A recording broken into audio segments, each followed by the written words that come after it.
महाभारत की उस रात जब पूरा आकाश शांत था, लेकिन एक अयोध्या के भीतर युद्ध चल रहा था।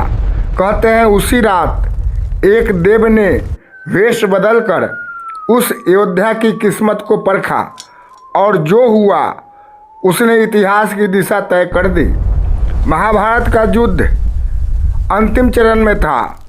रक्त से भींगी धरती, टूटी हुई रथों की आवाज़ और हर ओर केवल मृत्यु का सन्नाटा।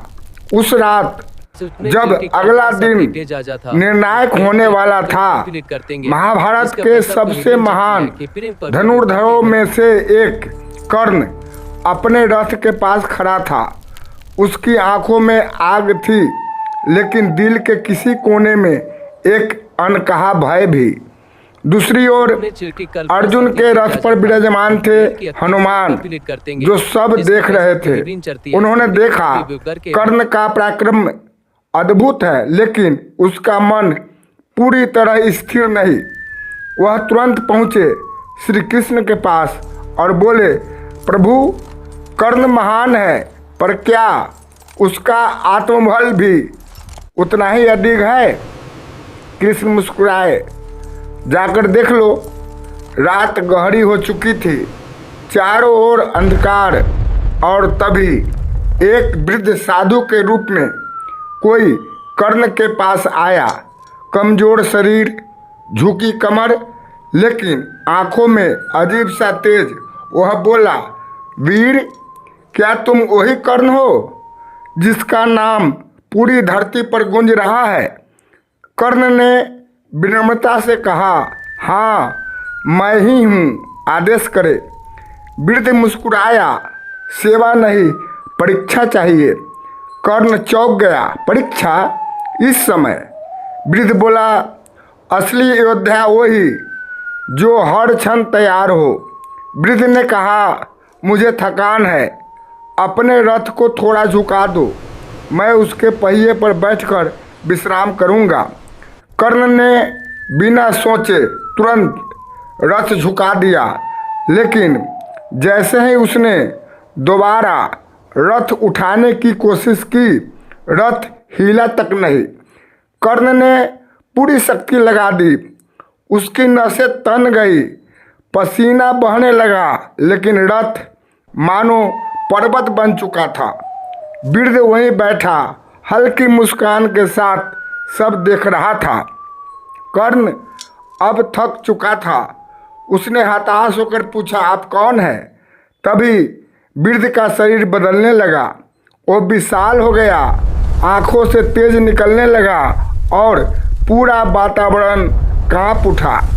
कर्ण स्तब्ध रह गया, क्योंकि सामने खड़े थे स्वयं महाबली हनुमान। कर्ण ने तुरंत झुककर प्रणाम किया। प्रभु, ये कैसी लीला? हनुमान बोले, मैं तुम्हारा बल नहीं, तुम्हारा मन देखने आया था। तुम्हारे पास शक्ति है, कौशल है, लेकिन तुम्हारे भीतर संदेह है। कर्ण की आंखें भर आई। मैंने जीवन भर धर्म निभाया, फिर भी मुझ में कमी क्यों? हनुमान का स्वर गंभीर हो गया।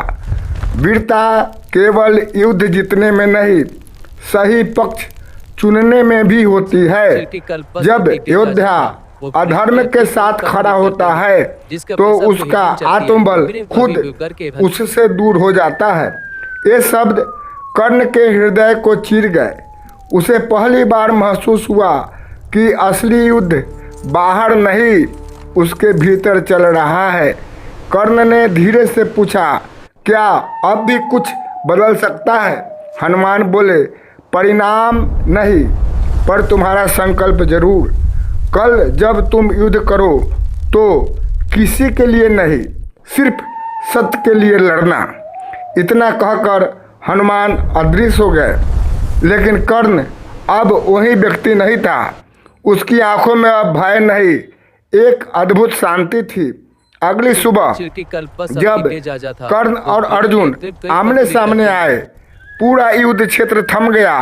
कर्ण के चेहरे पर न क्रोध था, न अहंकार, सिर्फ एक शांत तेज। और जब उसका रथ फिर से भूमि में धंसा। उसने आकाश की ओर देखा, मानो हनुमान की आवाज़ फिर गूंज उठी। सच्चा वीर वही जो अंत तक धर्म से ना डिगे। उस दिन कर्ण ने सिर्फ युद्ध नहीं लड़ा, उसने अपने भीतर के संदेह को हराया और यही उसे महान बनाता है। यह कहानी हमें सिखाती है, शक्ति से बड़ा है आत्मबल और आत्मबल से बड़ा है धर्म। अगर एक कहानी आपको छू गई तो कमेंट में लिखें सच्चा वीर कौन, और ऐसी ही रहस्यमय, दिव्य और ज्ञान से भरी कहानियों के लिए चैनल को ज़रूर सब्सक्राइब करें। Thank you.